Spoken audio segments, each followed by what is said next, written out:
In the near future, Earth is slowly being destroyed by overpopulation and pollution.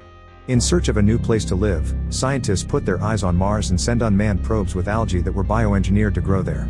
For 20 years this algae builds an atmosphere for humans to breathe in, but one day all of a sudden, oxygen levels start to drop. Desperate to find out why, all countries put their resources together to send the first manned mission to Mars. The ship is called Mars 1 and it's too massive to launch from the surface of the planet, so the crew shuttles to the high-orbit space station for a low-gravity launch to begin a 6-month trip. This crew is formed by the best scientific minds, pilot and Commander Bowman, Chief Science Officer Shantilas, co-pilot Santon, Mechanical Systems Engineer Gallagher, Bioengineer Burchinal, and Terraforming expert Petengil. Coming with them is also Amy, a multitask robot that will work as their Mars surface navigator. Amy is powered by a helium nuclear power cell that will keep it going for a while. For the following 6 months, the crew finds different ways to keep themselves busy when they aren't working. Shantilas likes to talk a lot about philosophy and religion, explaining he needs some big questions to be answered because science has failed him. Gallagher likes to flirt with Bowman a lot and doesn't hesitate to walk on her in the shower, pretending it was an accident. He is also the one in charge of the pre-launch diagnostics checks on Amy. Pettengill wants to see the robot in action and asks Gallagher for a demonstration, so Gallagher decides to prank Pettengill. He changes Amy from navigation mode to military mode before giving it a marker and asking it to attack his friend, then Amy proceeds to very quickly stab Pettengill to show off how deadly it is. Eventually they get so bored of being up there that Gallagher and Burchinal begin using the lab to make alcohol. At first, Bowman scolds them when she finds out, but then she joins them and the whole crew ends up drinking together. On day 182, the ship finally approaches Mars orbit. The crew beings looking for HAB-1, the automated habitat where the probes were supposed to be growing the algae, when they suddenly get hit by a gamma burst. Commander Bowman sends the rest of the crew to the safe area while she keeps an eye on the system, and they wait for the burst to pass. Moments later, they discover the main power unit is offline, so they'll have to leave for Mars now and look for HAB-1 on foot. Once the crew is ready, Bowman tries to activate the extension vehicle's auto-launch system but it doesn't work because of the lack of power, so she has to stay behind and do it manually. The vehicle has a clumsy launch and Santon has trouble landing, meaning he has to get rid of their landing gear and Amy. He does manage to release the airbags, but when they finally land on Mars, the vehicle still rolls down a hill and takes serious damage. Meanwhile Bowman discovers that there are electrical fires in several sections of the ship but the burst destroyed the automated fire extinguishers. She rushes to grab the manual extinguisher to take care of the smallest fire, then she straps herself to the emergency evacuation unit before opening a hatch. This way the vacuum sucks the fire out of the ship. Then she works on getting the main power unit restored. On Mars, the crew has to help Shantilas leave the vehicle because he was injured when he landed. Without Amy they have no way to navigate the planet and find HAB-1 without getting lost, not to mention the radio and the science package are broken. Gallagher remembers he has some panoramic photos the probes used to send and compares them with the crew says their goodbyes and Shantilas admits he's happy he at least got to see Mars.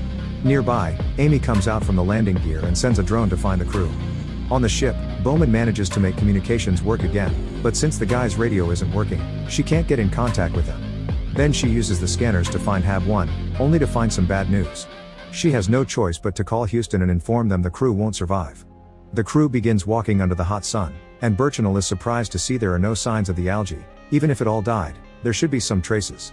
When they finally make it to HAB-1, they discover it's absolutely destroyed. This couldn't have been done by the weather because the structures had been designed to withstand even tornadoes, meaning something happened here. There's food, no air, and no water, so the guys have no choice but to accept their fate. There are only 16 minutes of oxygen left and the crew chats about the people they left at home. Santon decides to reminiscence near a cliff edge and points out that at least his piloting skills can't be blamed for this, but Pettengill wants him to take some responsibility anyway. This triggers a fight that ends with Pettengill hitting Santon, making him fall off the cliff. When Pettengill goes back to the others, he tells them Santon ended things for himself. Minutes afterward, their oxygen tanks run out, and Gallagher decides to open his helmet to take his last breath. However, to his shock, Gallagher discovers he can breathe just fine. Pettengill and Burchinal follow his example and confirm they can breathe as well, although they can't explain why. Meanwhile Bowman receives a message from Houston telling her the ship's orbit will fail in 31 hours but they'll help her take off before then. Bowman is skeptical because ignition systems won't work. The guys search HAB-1 for anything useful again and find a radio, but it's broken too. This makes Burchinal realize that the little rover Earth sent in '97 should have a radio as well, so they should look for it. It's 4 kilometers from there and night is about to fall, thus they decide to leave in the morning to avoid freezing. They use the remaining rocket fuel from HB-1 to start a fire, and its light allows Amy to finally find them. Gallagher checks on the robot and notices it's pretty damaged but the navigational device still works, which means he should shut Amy down and take the device out before it breaks too. Amy hears this and reacts violently, pushing all the men away when they try to deactivate it. Birchinal tries to hit it with a pipe, but Amy cuts it into little pieces before hitting the man, breaking one of his ribs. Then Amy runs away, reuniting with its drone on the way. Gallagher explains to the others that Amy is using guerrilla tactics and will come back later to kill them one by one. He also discovers the robot jammed the transmitters to stop them from knowing where it is.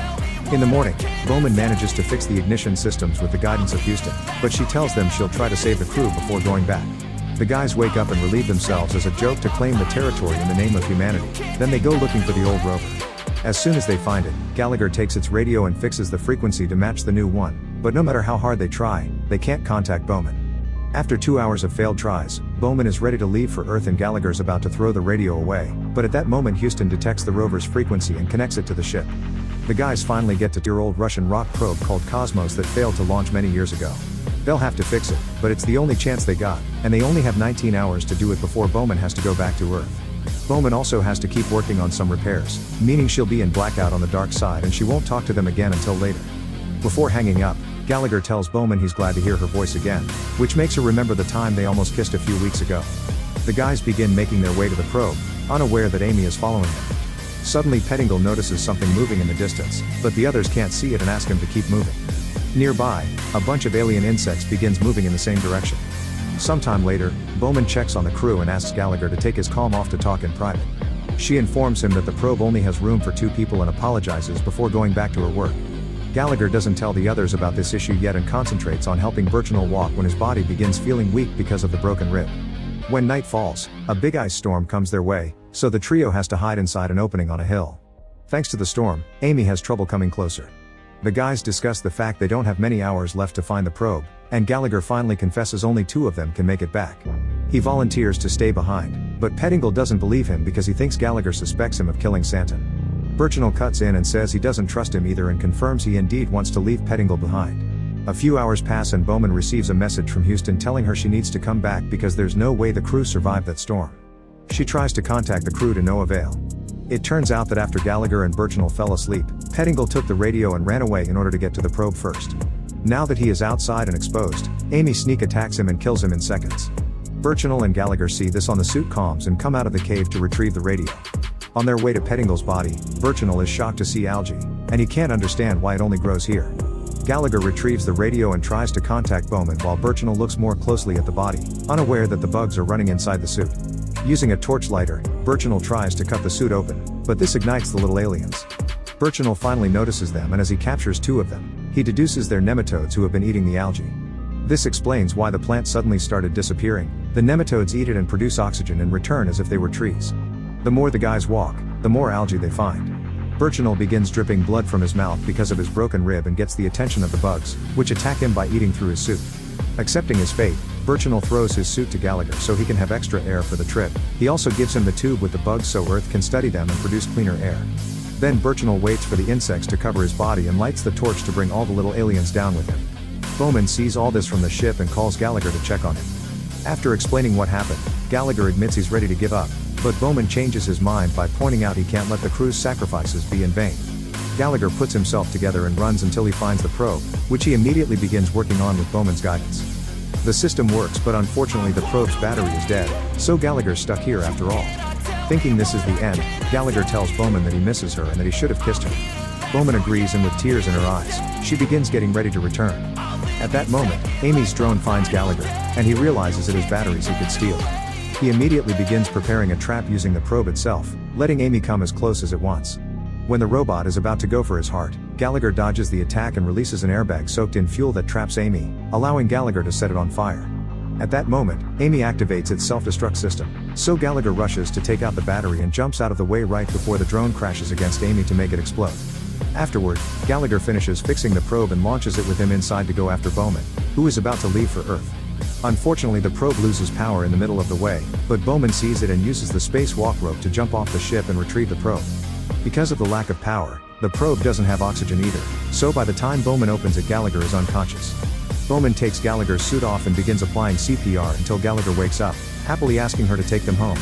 Sometime later, Bowman gets a message from Houston after they took a look at the information about the insects. Apparently everyone on Earth thinks of Gallagher as a hero now. Gallagher reveals he's also brought a rock from Mars to give to Shantila's granddaughter as a memento. Bowman can see Gallagher has grown a lot and finally kisses him, thinking about how they have 6 months to get to know each other better before they make it to Earth. Make sure to subscribe and turn on notifications so you can watch more videos like this. Thanks for watching.